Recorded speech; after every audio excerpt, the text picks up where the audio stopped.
Hi, I'm Chris. Welcome to the Celtic Kitchen. Today I want to introduce you to a friend of ours. This is Anna, and Anna is going to be showing us a little bit about, we're focusing on Scottish recipes and tradition today. But first of all, we'd like to thank some of our support sponsors.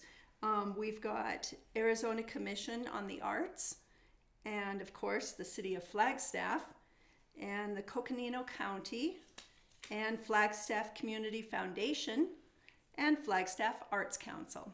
Without all the support and then we'd be just on our own, which is very small, but growing, hopefully. Let's see. Anna, can you tell us what we're going to be doing today? Well, we're making Scottish shortbread, which is a traditional Scottish sweet. It's a little cookie sort of thing.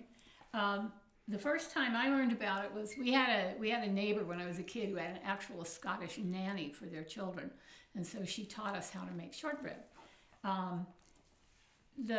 It's very basic. It's just flour, butter, and sugar, and mixed together and baked in a slow oven.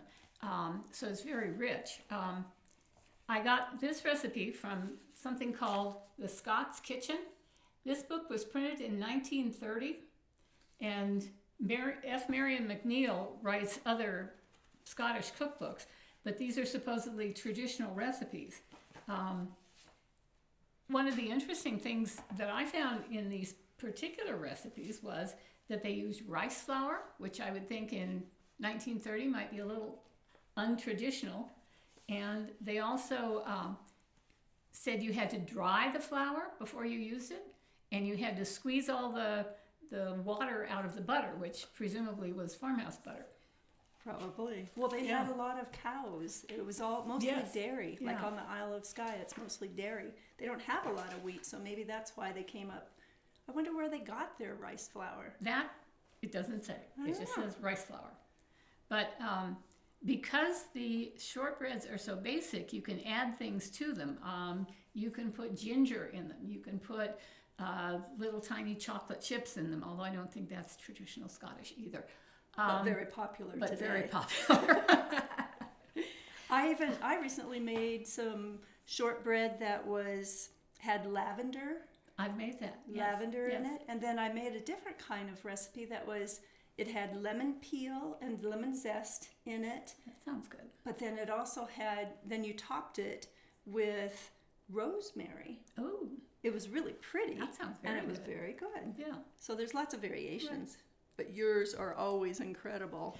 One thing that I add to my recipe frequently is almond meal, which kind of gives it a little bit of color and a slightly different texture.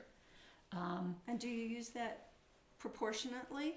The recipe calls for 2.5 cups flour, and I replace half a cup of the flour with half a cup of almond meal. My son is particularly fond of the brown sugar shortbread, which again is a slightly different flavor and a slightly different texture. It's crisper than the traditional. So, It's all fabulous. it tastes pretty good. I don't know if you can see all this, but this is a plate of the finished product.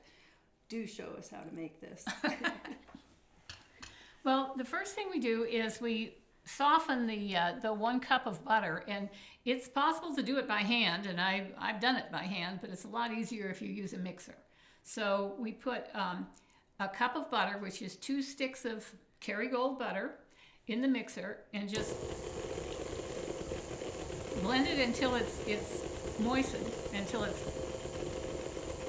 soft, and then you add a half cup of sugar.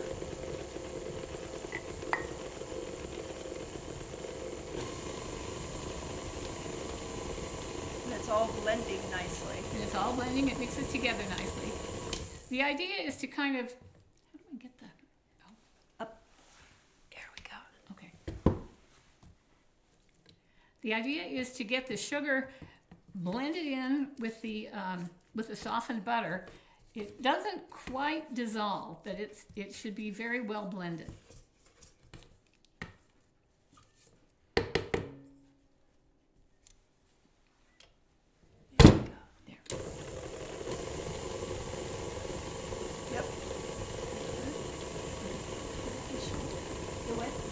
pick it up and show it to Sure. us? Don't know how to do that. It kind of sticks to the beater some. Yeah. But you can get the majority of it off. So the butter should be blended nicely with the sugar. It's all creamy and sticking to the sides of the bowl. There we go. And then you dump in the flour. Looks like 2.5 cups of Two flour. and a half cups of flour.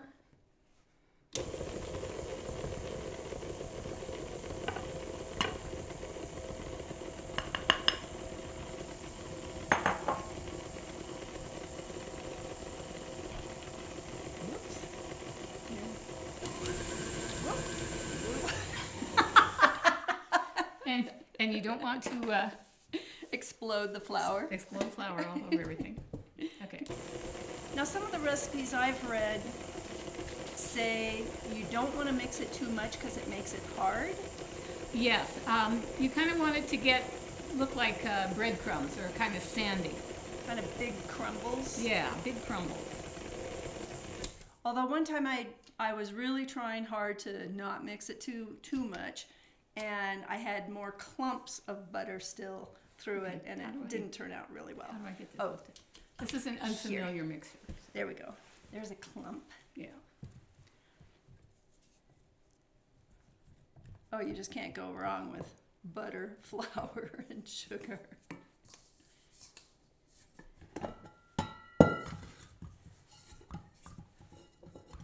Now it's a very fine crumble still. It's not real clumpy.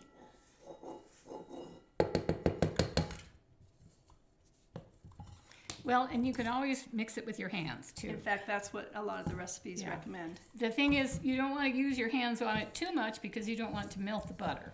Oh, yeah.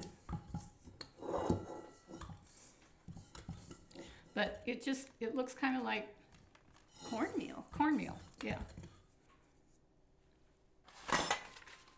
And then it's baked in an 8 by 8. 8x8 pan. Now this will make fairly thick shortbread. If you want a thinner shortbread, I usually bake mine in a 9x12 pan, so it's a slightly thinner shortbread. But the recipe calls for the 8x8 pan. Now I found too that, like, yours are always cut so nicely. Mine never cut very nicely. I have never been able to cut them evenly. I just wing it.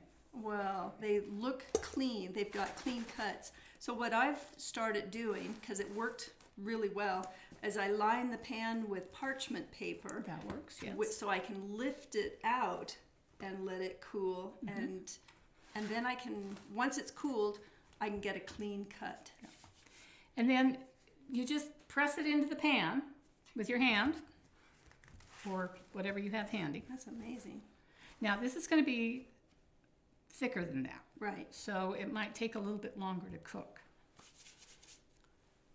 And what I'll use frequently is a bench press or a bench, what do you call these things anyway? I call it a scraper. A scraper.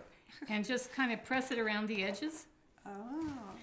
Because there's so much butter in the shortbread, you don't have to worry about buttering the pan. Oh, I always wondered about that. And then I use it to, I'm making a mess of your kitchen here. I use it to just kind of cut lines in the shortbread. These won't be firm lines when you take it out of the pan, but they'll help when you cut it.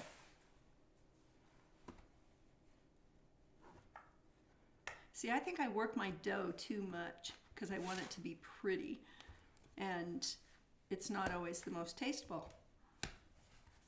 Well, it's so thick. It's thick, yeah. So anyway, once it's all pressed into the pan, and you press it down fairly firmly, then you take a fork and you just poke holes in it.